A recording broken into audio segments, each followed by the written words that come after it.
wrestle-offs and who emerged from there, our team's going to look, you know, it could look way different. It could look way different going into March, or maybe even going into December 1st. Use the word patience earlier for yourself.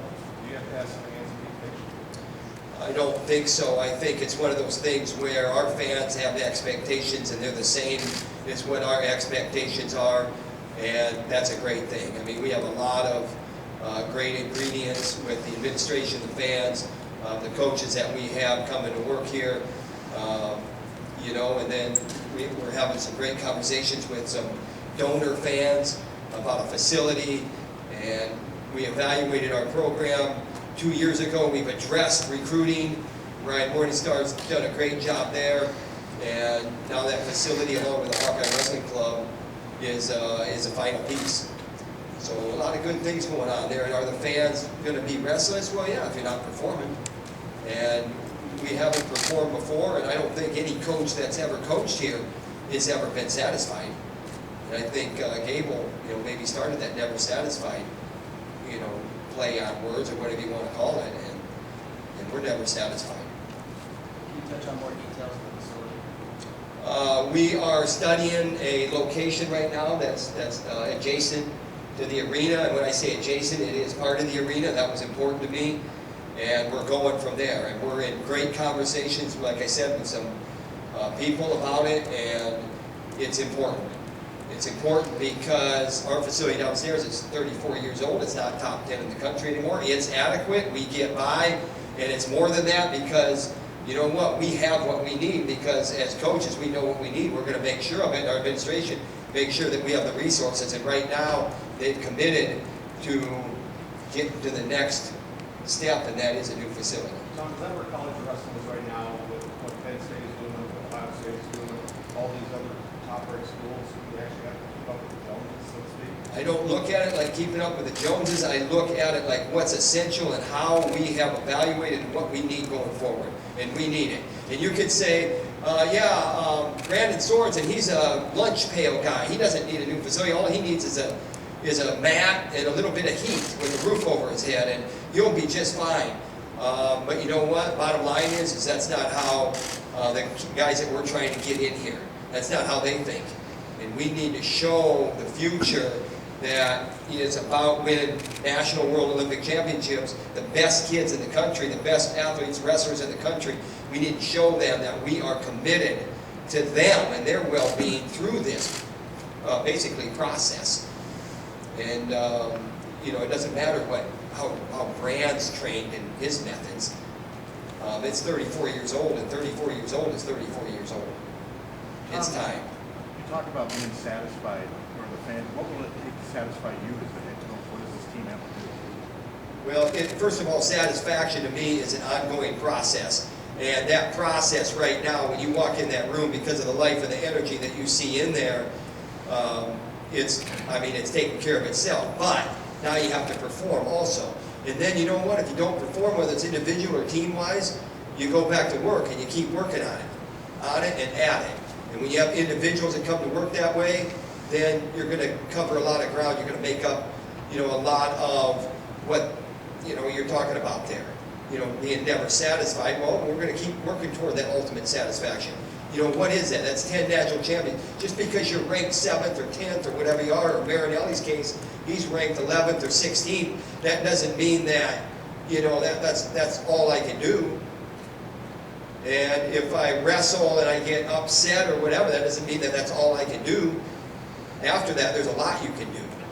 And so never satisfied is, you know what? No matter what, I can always do better. I can always do better. I can always do one more. I can always get that major decision. I can always get that technical fall. I can always get that pin. I can always help the team with bonus points because of the way I train and live. And You talk about the unknowns, all of the knowns like Sorensen and Kemmerer kind of embrace their role. very well. They're, you know, you talk about leadership, and they're doing a good job. They're handpicked by you know what? They're handpicked by themselves.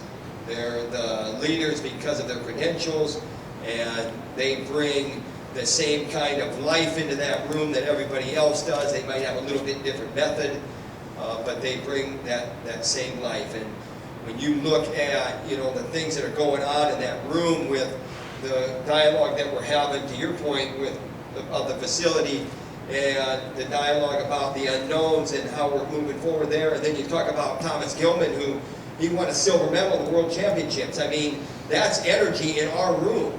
And then Sam Brooks is on the U23 World Team. That's a big deal. That's a UWW. That's national, or the Olympic governing body of the sport of wrestling. That's a new age group. That's a big deal, Sam Brooks. And he's going to Poland November 20th to wrestle on November 26th in a world championship event. It's going to be very competitive. And he's getting ready. You're going to see him preparing down there, downstairs. Has the addition of Mark Perry giving you extra time, or is it really making you more busy? Mark Perry, neither. Mark Perry is a partner in what we're doing. His role is to, like for instance, we were in Colorado Springs this past weekend. His role is to be with those athletes as they're training. He'll be going to Tehran, Iran with Titan Mercury Wrestling Club in December. He'll be going to Poland with Brooks.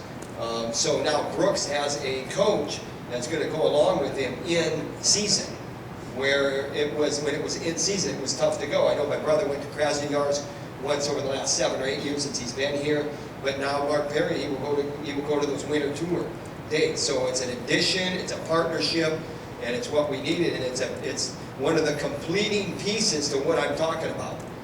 That's what I'm talking about, and it's process still. It's not complete. It's part of that financial piece. It's facility, Hawkeye Wrestling Club. Facility, Hawkeye Wrestling Club.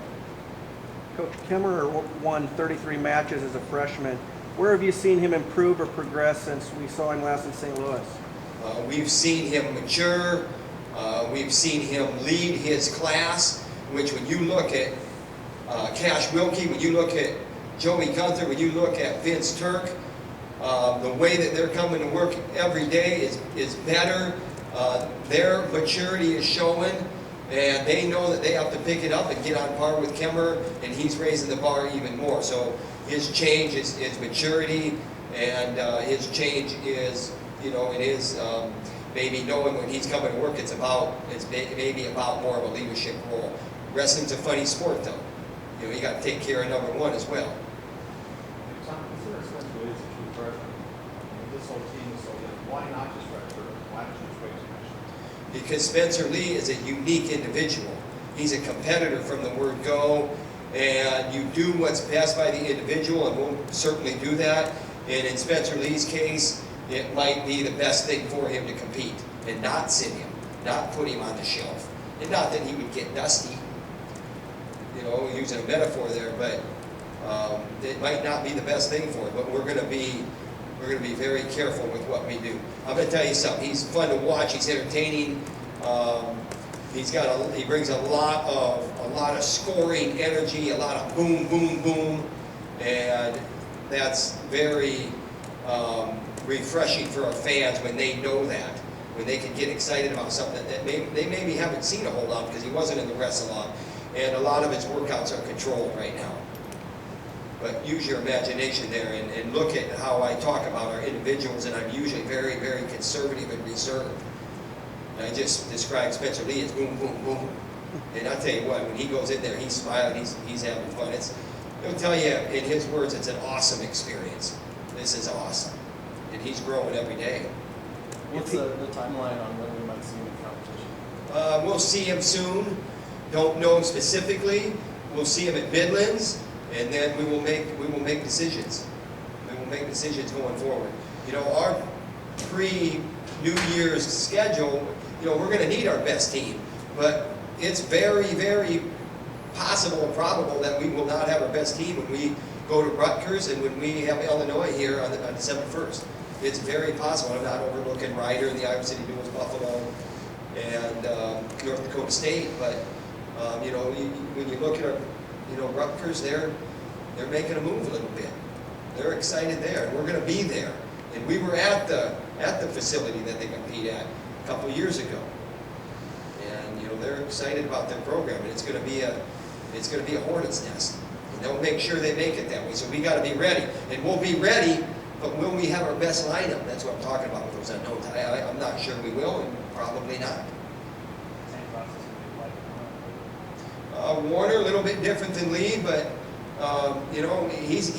Here's the thing: when you communicate with these young people, you're communicating now. Hey, you might Costello same way, Miles Wilson same way. You know, Max Mirren same way. You might be talking to him. Hey, you know, you might be redshirt, but you got to pick it up every day. But you don't really have to because of their approach. Their approach is we're seeing what we need to see. Guy gets banged in the nose, blood's pouring, nose might be broke. Might have to stop and go call mom and dad and run to the trainer and put a face mask on him. Nope, shake it off. Big glob of paper towels, clean it up. I'm back out there, no face mask, no phone call to mom and dad. This is my decision, I'm going. Clock's ticking, it's time to go. You know, that's our freshman. That's our freshman. That's pretty good leadership. You know, when you look at where'd they learn that? Well, they learned that where they were, but then they see it in their room. I mean, Gilman he didn't waste any time. He didn't waste any time in the World Championship. That's the first world medal we've had over 10 years. Speaking of these guys, you made some of the future's very bright. I think it's, you know, without making predictions, I think we got the right personnel here. We got the right personnel, and there's just a lot of good things that are happening, along with being able to talk about some of the things that we've addressed as a staff and had some really good conversations with our administration, and they are on board. And so that, you know, that makes me feel really good about the future. But is it automatic? No. No. You mentioned the facilities and addressing recruiting. Is the program waiting too long, or what causes the realization? I don't think the program waited too long on the financial piece. I think the program had to address some things that come before that. Like, you know what, we need to figure out why we're getting whipped in the recruiting. I'll tell you what, when we got a commitment from Spencer Lee and his dad, Larry Lee, who was close to that process, they gave us a portfolio of gold intel of how we were being recruited against by you know who and you know who and you know who. And there's a reason why we were getting our pants beat off. We've addressed that. What were they saying? You know what they were saying. You know what they were saying. And we know what they were saying. And doggone, now we know. And I'm too maybe focused internally on, hey, we're just going to focus on what we need to focus on, because you know what? We're going to get the right guy. We're going to go after him hard. And then if we don't get him, we'll find the next guy. And I think those days are over. I think these young guys are so super talented. With 9.9 scholarships, I think those days are over. You have to make sure that when you're spending money on a guy, it is the right guy. And you're not settling for that guy that might be good enough because he does this, this, and that. Right. You got to get that Spencer Lee and that Jacob Warner. And then you got to have that supporting cast with that Max Mirren. That's got that work ethic, that blue collar, that fits in. But we need that Spencer Lee guy. When we got him, I'm talking that folder, that thick. And I'm not exaggerating. And it might have been that thick. Because Larry Lee might have discarded a lot of the you-know-what. He might have got it down to just the essentials. And we got a partner there. We got a partner with some parents, you know, Kemmer and Larry Lee and those guys, and they got the right approach to what we're doing. And maybe that's why I'm optimistic, because maybe some of the, I mean, because we filled some of the with good stuff and partnerships. Did that surprise you that you were being recruited against like that? Or It surprises me because I'm so looking inside. I don't worry about, you know, I'm not worried about what's going on out there. I'm not worried about it. And it's like, you don't really care. One thing about Brand, he doesn't care what people think about him. Well, you know what? I do care what people think about me now, because they're using it against us. You know, we don't have any funds. We're robots. Hey, we're having a blast, man. We're having a blast. All right, let's take it downstairs. The restroom will be available in just a few minutes. Thank you.